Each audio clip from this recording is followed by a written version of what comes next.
Welcome to the CFB Dynasty Podcast with hosts Matt Knowles, Brian McElfresh, and Doug Gravely. Hey everybody, how you doing out there? It's time once again for another CFB Dynasty Podcast. It's week 2. We've got a week of standings and results and all that under our belts.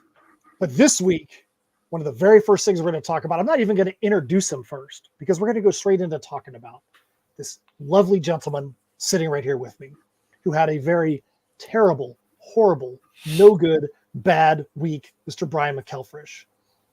Brian, if you have that sad music that you play sometimes, you could play the sad music because I've got the laundry list for everybody so they can understand how bad your football and fantasy week was last week. Let me just go through the list for everybody. So, last week, the Gators lose big. Your quarterback goes out injured. Your coach gets in a shouting match with the mascot. Your coach gets bested by a water bottle in the post-game press conference. The recruits get mocked by the opposing team's players after the game. Former Gators #1 pick for the San Francisco 49ers gets shot through the chest on the way to a autograph signing. He's back with the team already, by the way, which is insane. And you go 1-3 in fantasy. B-Mac, what have you been up to this week to try and gain some hope, to keep some hope alive after your no good, terrible, awful, bad week you had last week, man? Well, I've consumed a ton of Gator content, of course, on YouTube, etc. Just, you go through this every week as a Gator fan, but it was a bigger deal getting crushed by Miami at home with the expectations. So the 7 stages of grief or whatever, shock, and disbelief being stage 1, denial and anger. All that was just the first quarter. A little bit of bargaining for a couple seconds, and then you go straight into depression and acceptance that this is over. The season's over, and it really sucks in terms of Lagow. He's the only chance for Napier, and him getting that start. Mertz is, we've seen what he is, and it's just not good enough at this level. So adding that running element is a big deal. We see a Devy prospect start this week, and while whatever happens to Napier, most people expect him to be gone. Especially you lose maybe to A&M, and then you lose another home game to UCF potentially, and it's just over at that point. But getting to see Lagow start this week, that's going to be fun. And as far as fantasy goes, definitely fantasy relevant. The problem is he's got to play behind that same O-line. So we'll see though what the running element can do. And thank goodness for fantasy football, college fantasy football, because otherwise there's not a lot to look forward to. I mean, I've sat through all these games just completely in silence, alone, and angry, because I don't like to, get together with people during games that I care about, which Florida games, like I'll go hang out with people outside of that game. But, if my mom's like in the kitchen or whatever, coming over with my parents and sisters or friends coming over, and they got wives, and the conversation's not focused on the game and it's interrupting my focus, can't have it. So I watch those games alone, and I just sit there in silence and anger. But no more, not happening this year. I can tell you, as a not Florida fan, as a not Miami fan, I think that for you guys, you ran into a team that we knew going in was going to be really good. So I think a lot of teams probably would have been in the same situation. Not that you wish injury on anybody, but I feel like for Florida's prospects for the year, having Mertz go down when he did and how he did, giving Napier the easy out to say, hey, he's still in concussion protocol, we're going to give Lagow the start this week, is the best thing that could have happened, because if he just would have benched a healthy Mertz for Lagow, it would have been even more chaos. But now he had the easy way to get Lagow in. Lagow played really good. I mean, he actually, he did really good in the limited time that he had. You never know. He might be the thing that's going to change your season, and it is early, but it did start off ugly. Yeah, I don't want to go full Gators because I know most people aren't interested in that. But yeah, the last thing I'll say is just that Napier's disconnect, him believing that Florida was going to be good and him saying after the game that he was shocked, doesn't bode well for, like, you should have a pulse on how good your team is and competing against it. Because it's not like Miami's O-line or D-line is going to be much different from teams that they're going to face later on the year when they go Texas, Ole Miss, Georgia, etc. Like, you should know if how you stack up. Like, you've played 2 seasons at least at Florida. He coached at Bama. I'm going to be done with Florida talking about them in a second because I think they'll be, aside from Lagway, pretty fantasy irrelevant this year, which is fine. Let me focus. Well, but I do got a question for you though. Do you think that Florida's prospects or Florida State's prospects are dimmer right now overall? I mean, Florida State loses. State's the brightest thing that's happened to me. That's what I should have led with your question. Screw the Florida question. Like, how about FSU?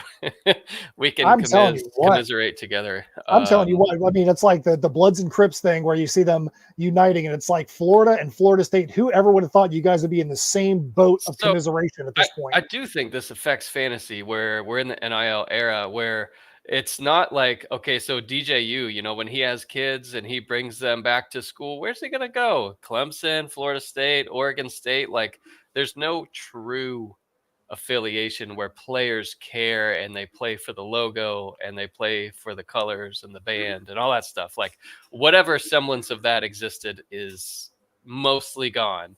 So as we go into the season and teams like Florida State and Florida get knocked out and don't have a chance, how much fight do they have? Are people dipping into the portal early? That's going to be something that plays into, potential, like, okay, I'm going to start this running back against Florida State because they've given up on the year in week 4.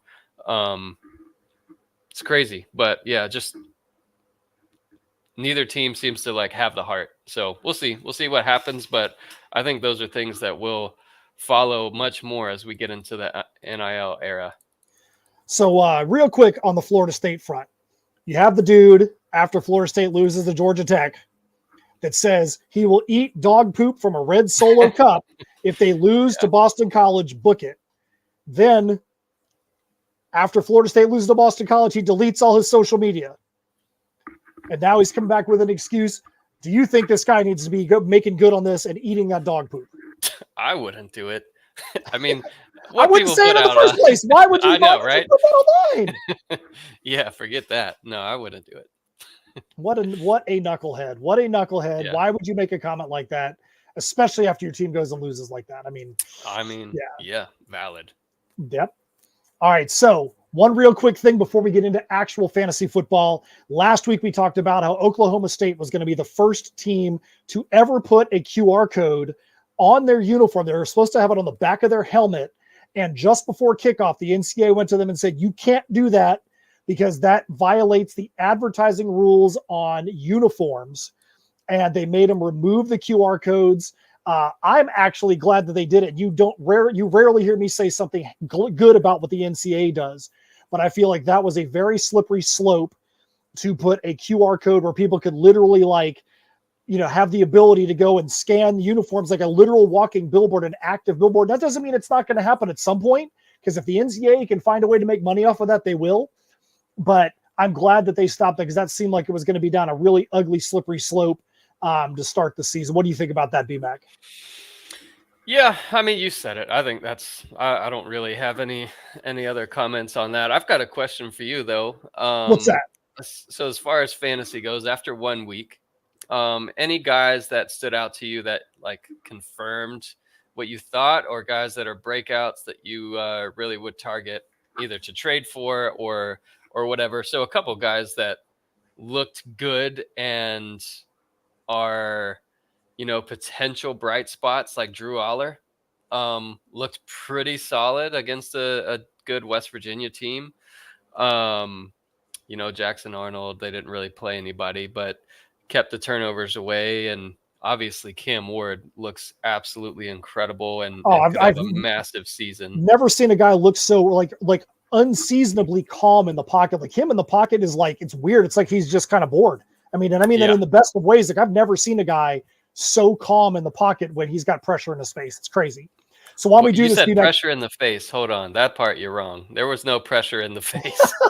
Yeah, I think there was 3 pressures all game.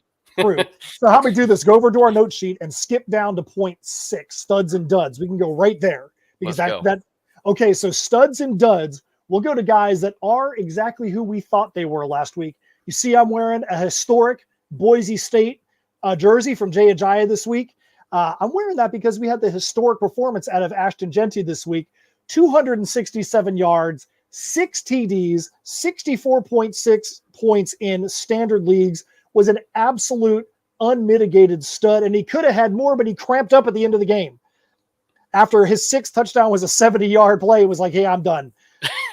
It was unbelievable. He and the next guy, Tet McMillan, I thought I was in the clear, and I was playing against Tet McMillan. Tet McMillan, 10 receptions, 304 yards, 4 TDs, 59.4 points. Just unbelievable performances out of the two of them. Those guys are who we thought they were. John Mateer, quarterback from Washington State. Yep. He was the top quarterback, 45.58 points. That wasn't somebody that was really on my list, and that was somebody that I'm like, you know what? Let's keep an eye on him. I saw he was flying off the waiver wire. Every place I saw, he was a top pick on the waiver wire. He was huge. I do have a couple of duds, though, for this week that I think people that you had your eye on that you thought were going to be really good that had a really weak first week. Byron Brown for USF. Byron Brown, our number one quarterback, number 1 player overall in a lot of leagues. When you're the number 1 listed QB, you cannot drop 19.48 points in a beatdown game. I know that a lot of people who had their games cost because Byron Brown came out and just the stats just didn't flow his way. His team did good. He was the captain of a beatdown ship, but just did not put up the stats at all that we needed. Noah Smith from Sam Houston. Definitely something to keep an eye on. He only had 2 receptions, 11 yards. That can happen in a game, but the thing that really got my radar up was he only had 3 targets in that game. If he had like 7 targets and just only had 2 catches because there was good defense, it's one thing. But the QB only looked his way 3 times. That's not what you want out of somebody that was a top 15, top 20 wide receiver. And the last one to me that was something you just got to keep an eye on, but not really, was our unbelievable milk carton performance of the week. You guys know milk carton, every single human being that was a part of the Western Kentucky offense. You know Western Kentucky was going to get their butt beat by Alabama. You knew it was going to be a bad game. But I feel like every skill position combined, both quarterbacks, wide receivers had like a combined 3 points together. That's terrible. That's terrible. Now, granted, we knew that Alabama was going to beat them down with the baseball bat, run it over with a semi, throw them off a cliff, but you expected some sign of life out of Western Kentucky. Is that going to be this week? Now, Western Kentucky has even more motivation this week because this is a whiteout game, and they're playing against Eastern Kentucky. Eastern Kentucky used their right as an away team to choose what color they were going to wear. And Eastern Kentucky said, forget your guys' whiteout game. We're wearing white and going to force you guys to wear red for your whiteout game. So is Western Kentucky going to come out and be really ready to throw down the beatdown? I think so. So I think you're going to see a historic rebound out of Finley and Dalvin Smith, but you never know. What about you, B-Mac? Who do you have as your guys that are who you thought they were and the guys that you're like, man, what happened? Well, Jackson Dart and Jalen Milroe, they certainly showed out, and they got their playing time. One of the guys that is absolutely an offense to watch in fantasy, North Texas, Chandler Morris transferred over from TCU. He looked great, and their top wide receiver was one of the top wide receivers of the week 1. Damon Ward had 41 fantasy points. But he added on like 12 targets, got some long looks too. Like I think Damon Ward is going to be a week in, week out starter. If he's someone you can snag, you probably already had to go ahead and snag him. So He is one that, we only get 3 pickups. He's the one that I bid, I forget. I think I bid like $91 on him, and out of our 100, and I paid maybe 40 or something like that. But anyways, yeah, Damon Ward, absolutely. Treon Sibley had a pretty good game, but he looks like he's the number one target at Liberty. So if that continues on this week, that's going to be a big one for fantasy. Where even though we had him ranked in our top 20, he was still a steal. He was going very late in drafts for some reason. I like Sibley. He looks to be the number one guy for Liberty. An offense that disappointed, to be honest. Like Salter and them, I think Salter ended with like 29 fantasy points. He was fine, but they didn't really get everything going. Harrison Wallace, we talked about Drew Aller earlier, looks to be the go-to guy at Penn State, at least through one game. So that's something to watch and see if it continues. And then some guys that will just be obvious bounce backs this week. Ricky White at UNLV, Torrey Horton.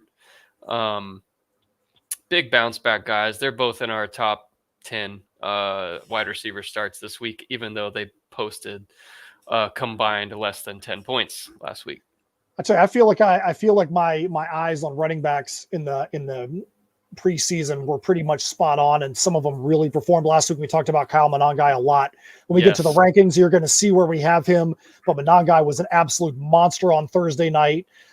Jonah Coleman, guy I was super high on for Washington, came out and dropped a hammer on Saturday night.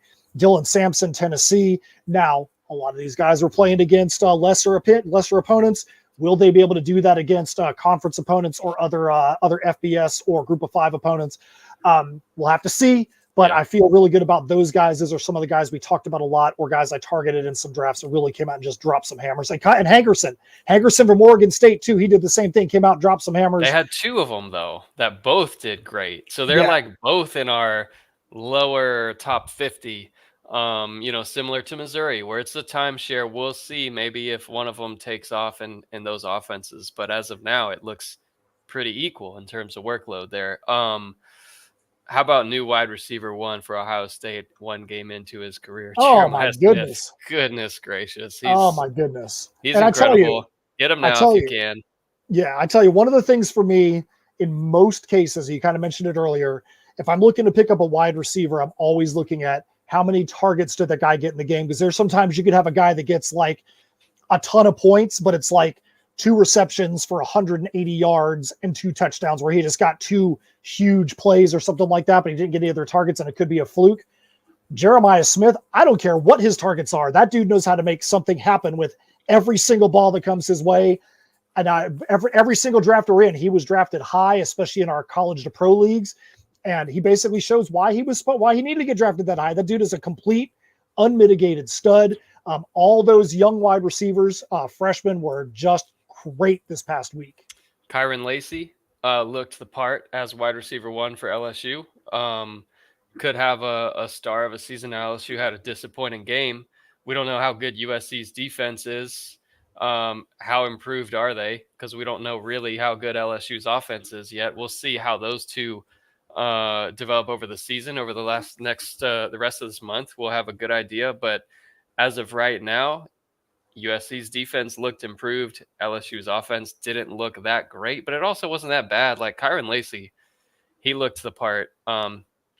One guy that used to be a fantasy relevant player, then went to Power 5, and now he's back at his old school at Arkansas State, Corey Rucker. 12 targets, I think, somewhere in there, 12, 13 targets. So he's one to watch as a potential every week starter if he's getting that amount of targets. But he looked the part for sure. Ollie Jennings, welcome back. Like, he had a good game for Virginia Tech after being kind of down last year. Again, if we're looking for consistency, though, let's see how that goes from week to week. But multiple 5-star freshmen killed it. One of the guys that we talked about as, is he going to be more of a wide receiver or a DB this year? And so kind of had a little bit of be careful with Travis Hunter. That first game, oh my goodness, some of the catches he made in that game were ridiculous. I think he played with 142 snaps or something in that line. He didn't come off the field, offense or defense. Complete freak of nature.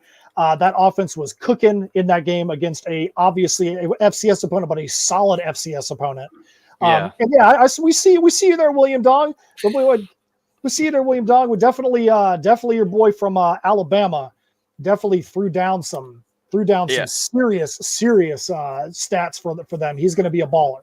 Yeah, Ryan Williams, Cam Coleman, also another freshman that had a good game. So did, I can't think of the name right now, their other 5-star 247 wide receiver, another great game out of that freshman there. And then Jacoby Lane, we'll see how that goes with USC. But he had a solid game as far as fantasy goes. But going back real quick to Colorado, Jimmy Horn looked awesome too. He's one that I think could be a consistent week in, week out starter, but they're going to face probably the toughest defense they face all year this weekend in Nebraska. Another welcome back player on Nebraska too, Isaiah Nair, 21 points in his first game for the Huskers. So a lot of good stuff, a lot of stuff we learned in week 1, and here we go. We're ready to go into week 2. All right. So before we move on to the league reviews, got a couple of comments in the chat. So Mordrax's Place, my boy Wade. He says, hello there, Matt. William Dong, the Dong father. So he said, go Gators, going to be a rough season. And don't be talking about Ryan Williams like that, Matt. So I was just complimenting him. I'm not sure. Maybe he doesn't want there to be too much talk because that's a guy that he's targeting. He doesn't want people knowing about his wide receiver depth. Maybe, I don't know. Yeah. Oh man, it's going to be fun. And Alabama, it's going to be different, but I think Ryan Williams is going to be that's another one like Jeremiah Smith, where he just might be a week in, week out starter, but he's not going to maybe get the amount of touches that Jeremiah Smith will get. But when he does get one, it can go the distance. And that's the guy, William, that I wanted. He was someone that I was ready to trade up for, and I had a couple deals in place, but he didn't fall past you. So good on you. All right, so let's go over and do some league reviews. We're going to do this really quick. We don't want to be boring people that aren't in the leagues, but we also want to be giving some shout outs. So B-Mike, why don't you pull up our home league first? Let's go. All right. All right, so the home league, this is where it all started. We've got some a little bit different rules because this is a college to pro league. So we have massively large rosters, a little bit different scoring rules. NC State, which is my team, I was pretty happy to be able to say I started off the season with the top scoring team across all CFB Dynasty leagues. It's great to be able to pull out the win. It was definitely one I needed. But it's week 1. You don't know if that's going to show the quality of your team. I definitely feel strong with my running backs and quarterbacks. We'll see where it goes from there. BMAC, this is the only league where he actually got a win, Appalachian State. But if you look down the thing, we have to call out UTSA, which is Doug Dynasty. Doug Dynasty threw down a pretty pathetic Western Kentucky versus Alabama style score of 101 in the first week. Doug, I'm not sure what's going on there, but Doug definitely has nowhere to go but up from there. And he's going to rebound because Doug's not going to be fine with sitting there at 101 points and being mocked on the podcast. I'm trying to get him to trade me some guys. So Doug, you're a really good guy. You've got a great team. I feel for you, man. Now make that trade with me. Any quick thoughts you have about the home league there? Just got to figure out the right quarterback to start this week. I started Salter over Milrow and Dart, so hopefully I'll make the right choice this week. That was not it. And for those of you that hear us talking about different people in this, over time, from time to time, Gordy Miller, Mike Dillingham, Mike Davis, guys that are perennially at the top. Unbelievable that all 3 of them lost in week 1. So that bodes well for every other person in the league, that these 3 guys that are always at the top lost in week 1. Will they be able to get the beat down and get back onto the winning track in week 2? So BMAC, why don't you pull up now the Masters League? Oh, I have the Open up here. Fine, we'll go to Open first. All right. So Open League, Moonlight Waffles drops out. He comes down and drops in a huge amount of points. So in the Open and the Masters, we play double headers every week. That way we can ensure that everybody plays every other team at least once in the season. So every week you have a chance to get 2 wins, 2 losses, or have a split. Moonlight Waffles dropped in a huge 235 or so points. The guy that I said was probably the odds-on favorite in my preseason predictions, Elantal 1983 in second place. The CFP Dynasty podcast did not do so well. BMAC, we might have to talk to the guy that assembled that roster and see what happened there, man. What do you think about that roster assembly? We did not fare well, man. What's going on there? Yeah. So 334, 406 points against, which is going to be hard to win any week. But yeah, we'll see how things shake out. Monongai did his part. Torrey Horton had a tough matchup against Texas week 1. And Western Kentucky was tough. So I think we'll have a bounce back. No worries. And you go down to the bottom. You got Victoria's Secret. Victoria's Secret is that they ain't getting no victories right now. They're 0-2. And then old Steve at the bottom, Steve 77,063. You better pick it up, son. You better pick it up, son. You don't want to be in 16th place. Come on, man. I don't draw any conclusions after week 1 ever. It's that mismatch week. No conclusions drawn. We'll see what's going on over the next couple weeks. All right, so then let's roll back up to the Masters. So the Masters, the guy I predicted is at number 1. I'm not at number 1. I'm in the middle of the pack, but Saucy's at the top. But you look at his opponent from last year, Oaktown. Oaktown had a stinker of a week, all the way down there in 10th place. He only averaged 150 or so points this week per game. Definitely did not expect that. Doug Dynasty down there in 12th, only averaged 115 points, better than the home league. But Doug, nowhere to go but up from you in fantasy across the board. Yikes. And this is the league where I was playing against Tet McMillan, and almost Josiah as Dragon Masters almost snuck that crap out on me at the end of the night. But luckily I was able to hold on by a couple of points to get that dub. And this is the league I got to make sure people know. Whenever you get a win over BMAC, it's a good day. And I got a win over BMAC in this league. Yeah. So you know what, though? That's a good way to get started. That's a good way to get started for sure. So that's our league reviews, the Open League, the Masters, and the Home League. So now, BMAC, how about you hit that drop and we go to some news and notes? Yeah, that sounds good. I mean, it's some big ones in here, some personal ones in here. So let's go. News and notes around college football.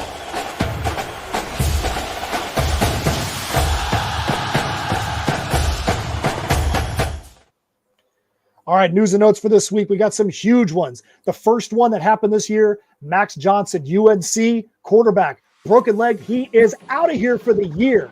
How is this going to affect their entire offense and the prospects for running back Omari and Hampton? We'll have to see, but losing your starting quarterback on week 1, that's not good. Speaking of being out for the year, John Emery, running back LSU, ACL, he is out of here. He's out for the year. Malik Brown, running back Arizona State, he's back at practice, but still considered doubtful for this week. UK wide receiver Brandon White and running back Diamante Trainum both listed as out this week. Theo Weiss for Missouri left last week's game, hip injury. Coach said it was precautionary, but it does bode well for him to be able to play this week. Graham Mertz, quarterback UF, he's still in concussion protocol after a nasty hit in last week's game. That's going to mean DJ Lagow is going to get his first start of his career this weekend. That's a big one to pay attention to right there because that could have a lot of fantasy relevance. Kyron Drones, quarterback Virginia Tech, practiced in full Wednesday. Looks like he might be good to go. DeCorian Clark, wide receiver UTSA, still out and not on the depth chart for week 2. Jaden Ott, running back Cal, probable this week after being held out in the second half last week with an undisclosed injury. And last but not least, Nick Anderson, wide receiver Oklahoma, is hopeful for week 2. The coach's comment, he should be back sooner than later. There's a lot more news and notes out there, but those are the ones that really caught our eyes. But this is the kind of thing we want to make sure we try to get you this information as soon as we get it. And if there's anything else that is going to be relevant between now and the time that Saturday starts, we'll try and get it onto the Discord, get it onto the websites, because we here at CFP Dynasty, where we help you take your college fantasy football experience to the next level.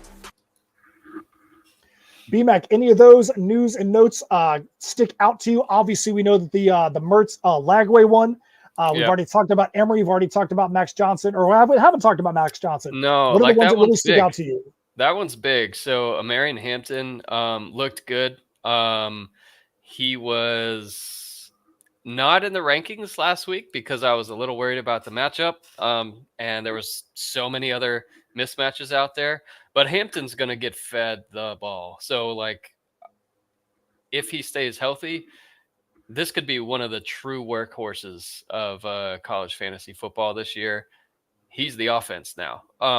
So it's going to be interesting to see how that evolves over the course of the season. But Hampton, it's hard. Yes, if you're going against a good defense, he's more easy to focus on and shut down. But man, I like him in a lot of matchups this year now. Better than before, I think. Yeah, I mean, and with an offense like that, I mean, I know that there was a quarterback battle at UNC, and so now the backup is going to come in and take that. But yeah, I think that for the time being, you're going to see more reliance on Omari Hampton, but you might see more defenses stack in the box because they're going to dare the backup to be able to throw. So who knows there? Who knows? All right, so I think we are now at the ability where we can stop looking backwards, we can start looking forwards, and we can start talking a little bit about the rankings for week 2. BMAC, why don't we go there? Yeah, let's do it. So we still have some mismatches, and that's common with week 2. Not as bad as week 1 necessarily, but you've got a couple of the top performing teams and quarterbacks in Ole Miss and Alabama, with them being 1-2 in projected points this week.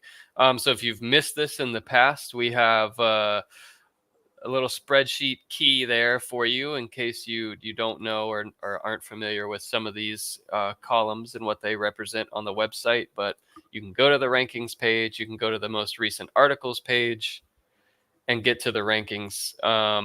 These are downloadable, printable, whatever you want to do, if people still print things. Gordy. And so...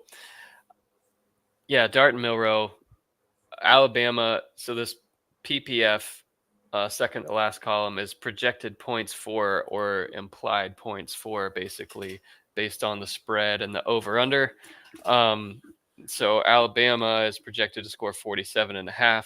Ole Miss is projected to score 52.5. And if those two quarterbacks play the majority of the game like they did last week, they're both excellent starts.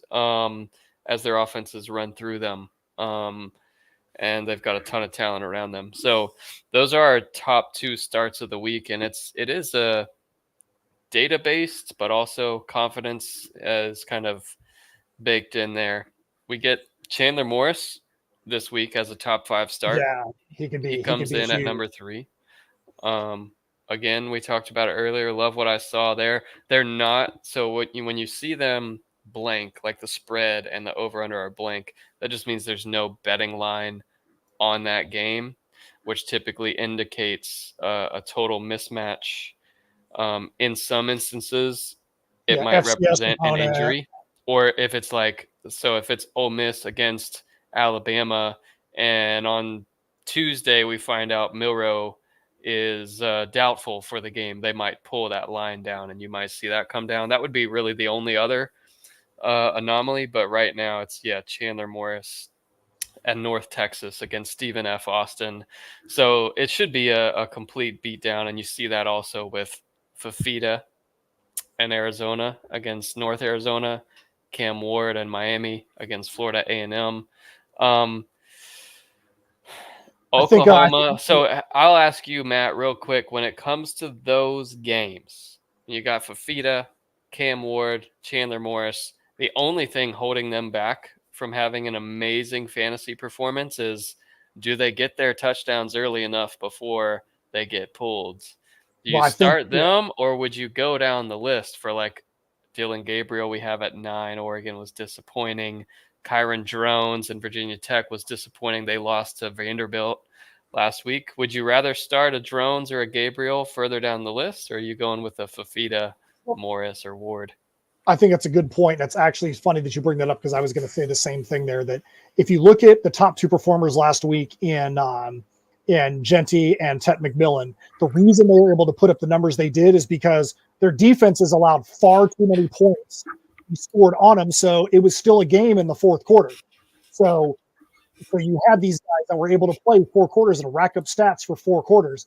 I think you definitely, if you have to look at what your roster is. If you've got a guy like John Mateer who's playing against Texas Tech, or you've got Dylan Gabriel playing Boise State, or a Boise State offensive player that's playing against Oregon, those are probably going to be 4-quarter games.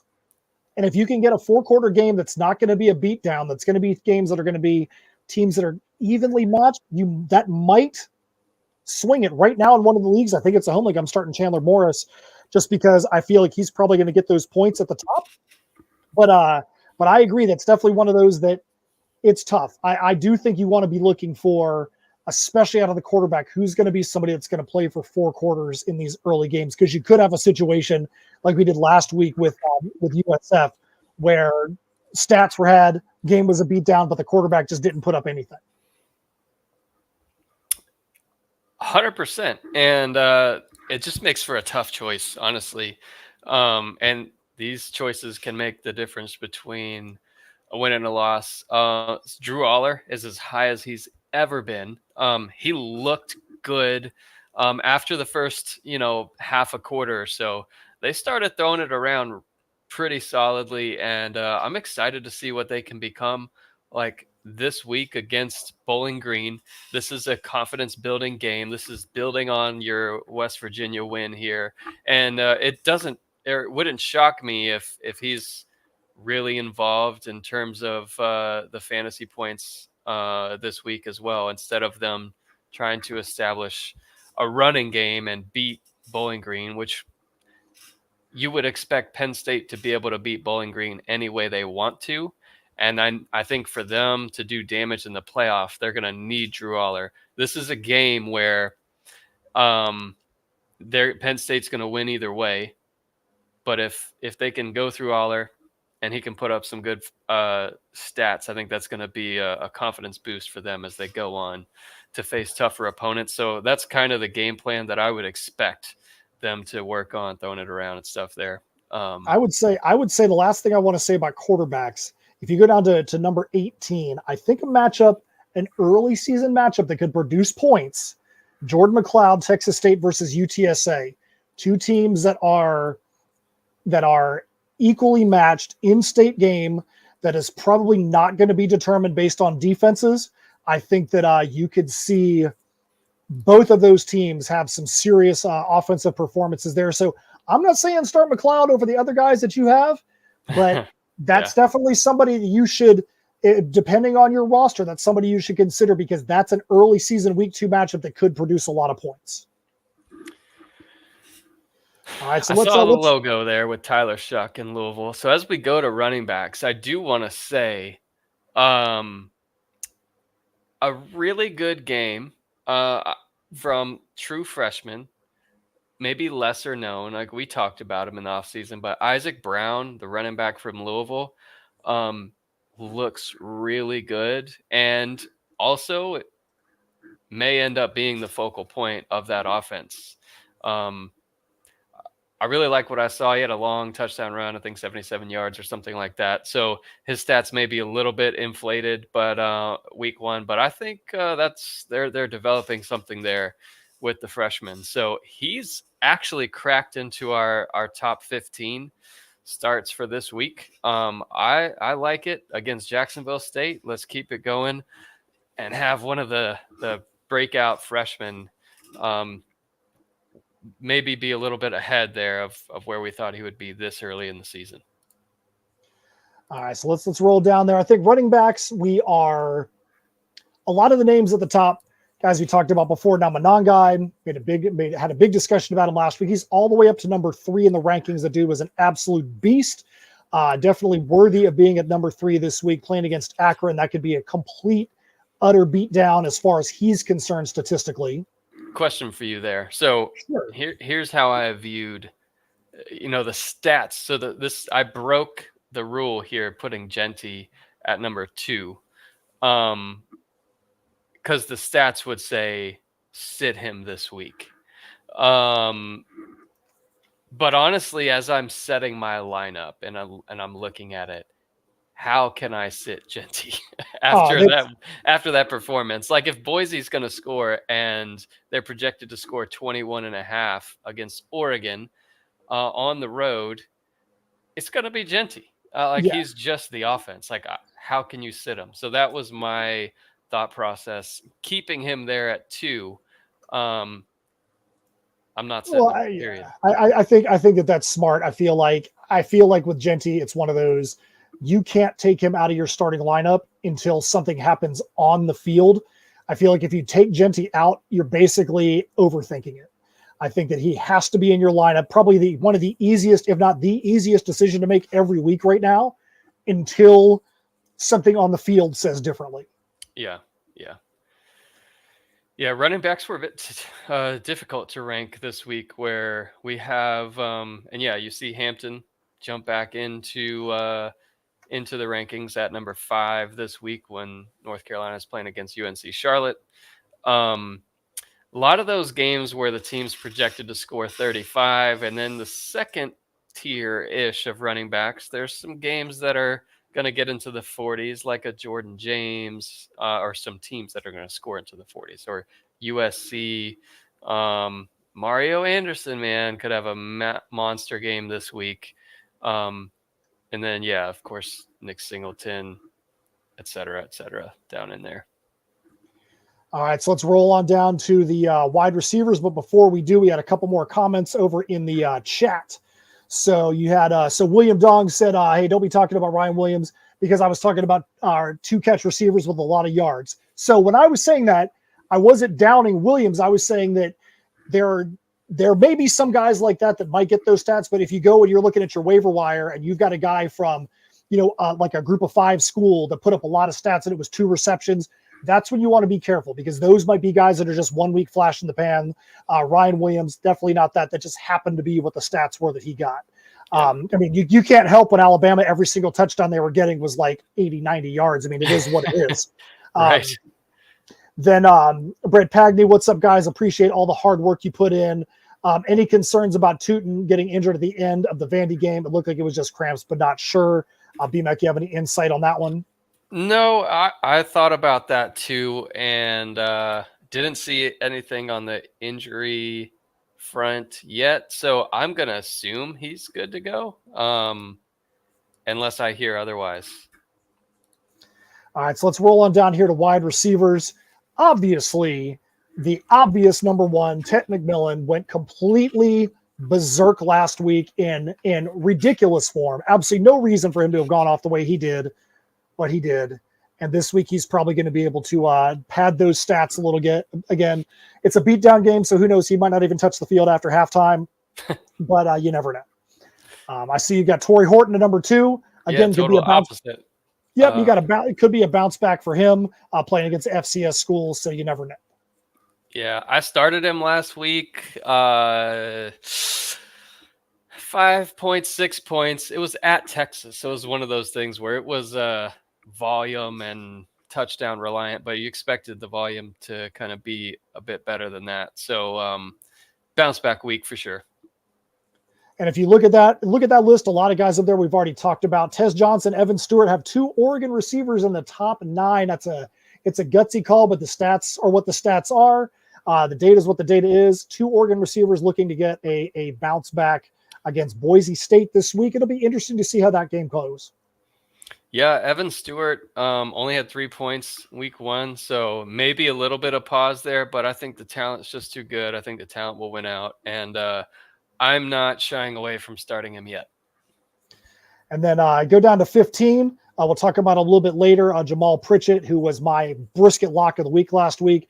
Glad to see him jump up. And then a guy that BMAC even admitted he felt like he had ranked a little bit too low last week. Kevin Concepcion, even in that rebuilt offense for NC State, they looked like absolute dog poop in a red solo cup for the first 3 quarters of that game. Except for him. And then in the fourth quarter, it clicked. Everything went right. So Concepcion is definitely showing that he is the man playing against a baller of a team this week in Tennessee. So will that offense for NC State be the offense that happened in the fourth quarter last week? You had Jordan Waters that went absolutely nuts. Justin Jolie. I think I heard on the broadcast, it's not Jolly, it's Justin Jolie. I don't like calling him Jolie. Jolly's much more fun. But Justin Jolie played great at tight end. Will that NC State offense be able to come back? The biggest concern there was Grayson McCall just looked a little bit off. His throws were all like just a foot behind, just a little bit late. Maybe he's still having to get some of that rust off from that major concussion that he had last year that basically ended his season at Coastal Carolina. So if he can get that back under control, we're in good shape at NC State. And then Travis Hunter at 17 put together a ridiculous performance, but I kind of agree with you. That performance doesn't vault him into the top 10 because they have a ton of talent that ball could get spread around to, and they're playing away at Nebraska. That could be a big difference right there. Yeah, they're one of their toughest defensive opponents of this season, and they're projected only to score 26. So that one's going to be so fun to watch. A great one there. And then Jimmy Horn also is totally startable almost every week in that offense. Like they still need to prove that they can run. I don't think they're going to be able to do that against Nebraska. So they're going to be throwing it quite a bit. And then my number one, my guy for the whole year, Joey Hobart is at 22. I actually agree with him only being at 22 because if you watch that Texas State game, he didn't have much action at all. Didn't even have a lot of targets. He was almost a forgotten man for most of that game. And then at the end of that game, second half of the fourth quarter, he had 2 long touchdowns that salvaged the night for him. And he basically turned on there. So is that a sign of things to come where he's going to get more targets? Yes. Yeah, get rolling. Or is it something where maybe he's not as much of the offense as we thought he was going to be? But I was really glad to see that Hobart did not throw up a stinker by the time that game was said and done. He actually turned a couple of games for me last week, which I needed. Yeah, that one's a bounce back. I think they're going to end of the game momentum is going to carry into this next week for Hobart and hopefully McLeod and that whole offense because they definitely started slow. So BMAC, the last guy I want to talk about, number 32, Savion Williams. You and I had a discussion about him off season. You were going to cut him. I was going to cut somebody, and we're like, you know what? Let's just make a trade. You decided you had cold feet. You didn't want to trade him, but you still went ahead and cut him. And then he has a crazy good week and becomes the literal top waiver wire pickup in almost all of our fantasy leagues that has the fantasy budget leagues. So are you regretting, do you have buyer's remorse or seller's remorse in cutting that guy? No, not really. I will see. I like him. I do like him. And he was ranked decently high for us. And I don't know. I think he's going to be solid. We just got to see. We got to see consistency from him. That was the problem. But that was more the problem when Chandler Morris was the quarterback. They just, I don't know, something was different. There was a little bit of a disconnect. And then quarterback switch happens, and then he starts taking off and getting more targets. So there's good potential for him in that offense, but let's wait and see. All right, so B-Mac, why don't you hit that drop here in just a minute. We're going to be going to the Brisket Lock. We're going to talk about last week's Brisket Lock. We're going to give this week's Brisket Lock. Then we're going to go to what's up questions. All right, let's do it. It's time for the Brisket Lock.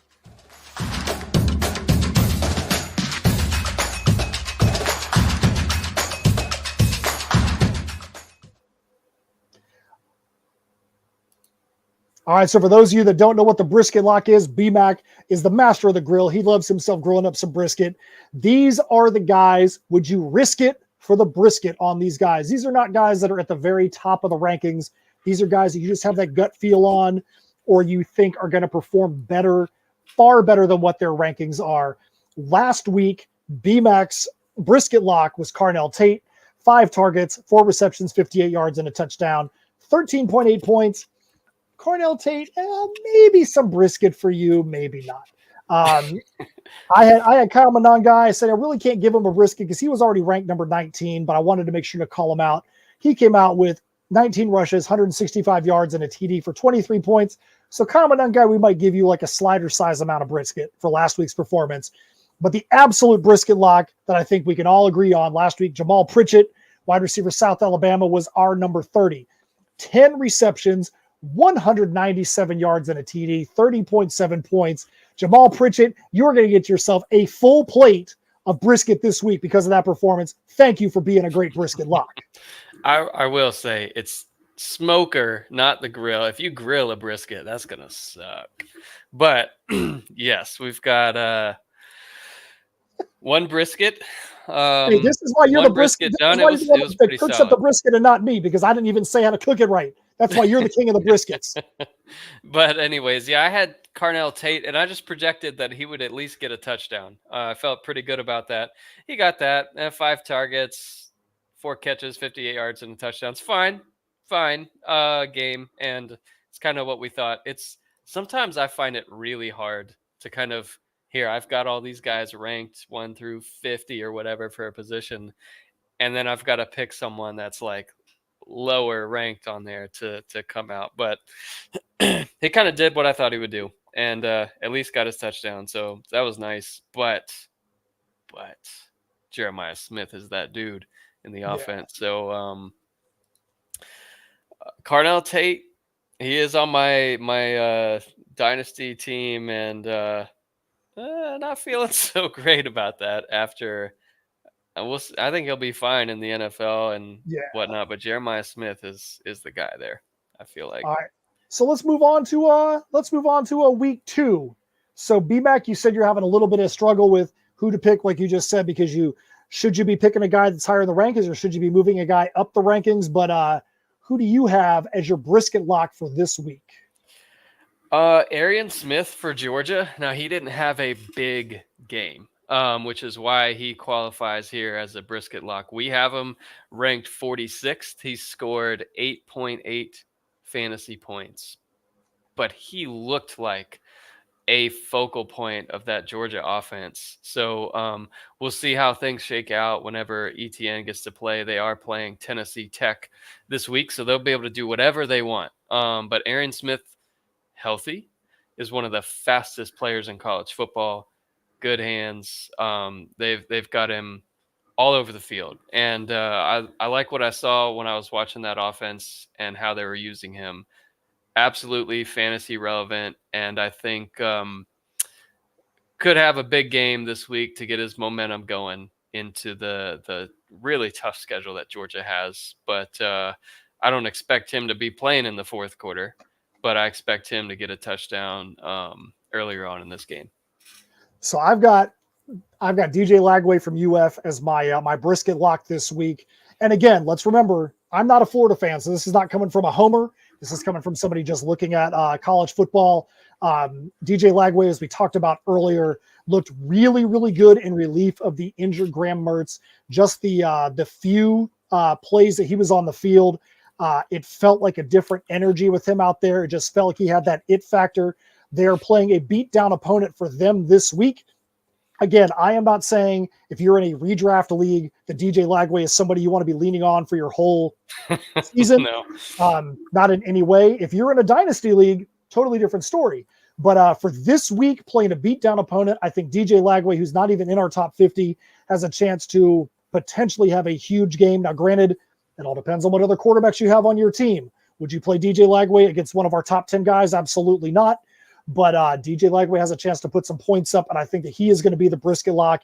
DJ, don't do me wrong. I want to see you getting a plate of B-Max brisket at the end of this week.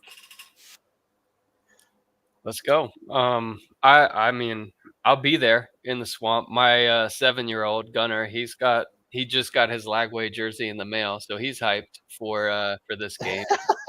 And, he'll be wearing it to the swamp this week. Who knows if he'll be able to use that jersey next year or not.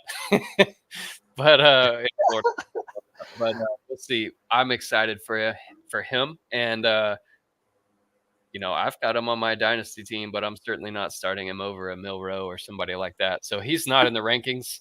Got to see it before he hits the rankings.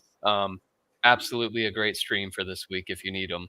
If you need a streamer already, though, that's pretty rough. If you need a streamer in week 2, man, you did not do a good job drafting QBs.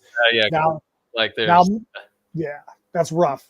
All right, so we're going to go to some questions from the Peanut Gallery here soon, but real quick, we have some comments from the Peanut Gallery in the chat. So Brett Pagney, real quick, he said, hey, I hope Doug is doing well. So Doug has a different day job now, and his day job has him where he is not able to be on the podcast. Doug is healthy as far as we know. Doug is still losing weight. He's still looking like a beast. The only place that Doug is not doing well is in his fantasy football standings. So maybe if he makes that trade with me, I'm trying to get him to trade. Maybe it's going to make him feel better, going to open up some room for him. So Doug, if you're listening, trade with me, buddy. Let's see here. So what are the details of this trade here? I need a pro running back, man. My running backs are just not. I had 7 guys that all went the opposite direction in one off season, so that made me not happy.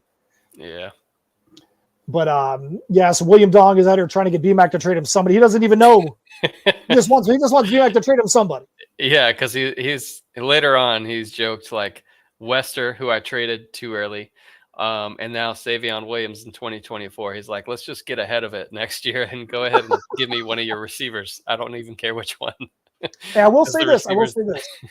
If you're in the CB Dynasty Home League, I do have future draft picks on the board trying to get a pro running back. So if you got a running back, you might want to trade. Let's talk, man, because I've got some future picks out there. I'm trying to see what I can do, man.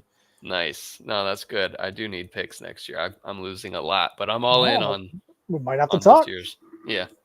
All right, so we'll go back to the peanut gallery. So Sir Mocha said, "Could I make a recommendation for a podcast segment?" And he said the segment called "Don't Panic." Players who had a horrible week, but people you need to hold on to because maybe they're not going to be as bad as it seems. And he put down Abu Sama, Squirrel White, Damian Martinez. I like this. Those are all really good. And we kind of talked about some of those earlier. Our milk carton with every single person that's on Western Kentucky just looked as bad as you could have ever expected. I mean, again, expected a beatdown, but did not expect Western Kentucky to have absolutely no fight in them in that game. Maybe Alabama's just defense is so much better than we ever expected. But I think that if you've got TJ Finley, if you've got Dalvin Smith, you can play them with confidence this week, especially because they're playing Eastern Kentucky instead of Alabama.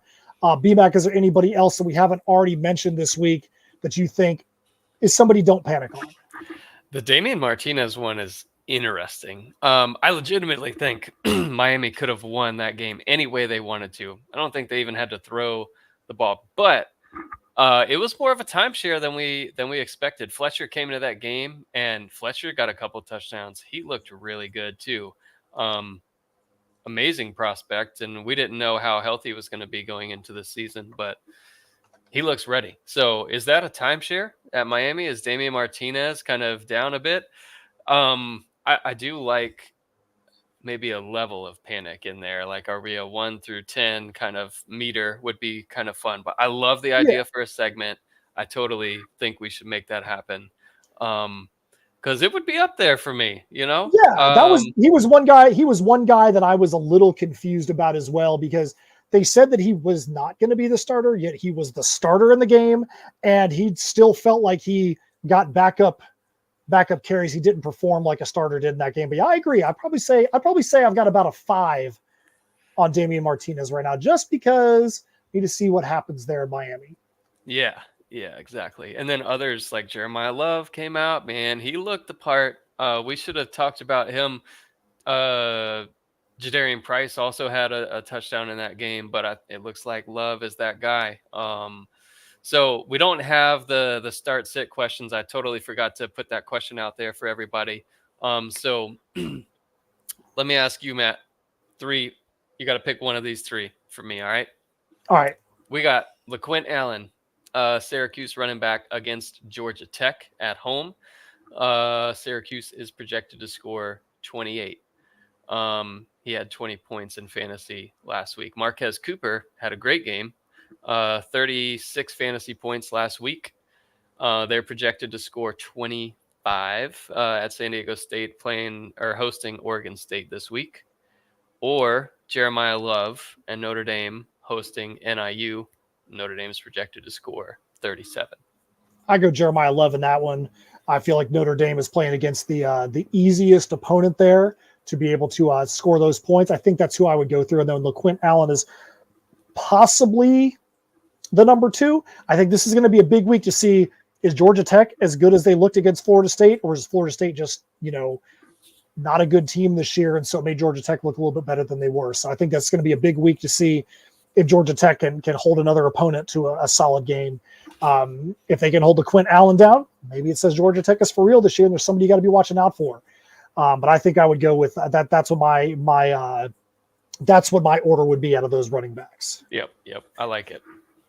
So Sir Mocha also said, thoughts on where Dean Connors lands in the overall rankings after that week 1 performance. 22 targets across rushing and receiving seems tasty. He's talking about the running back from Rice. He was ranked number 39 in our rankings. I'd like to know, definitely, Sir Mocha, do you think that he's still undervalued at number 39? Would he be your Brisket Lock of the week at a 39 ranking this week? So it'd be nice to see what he has to say.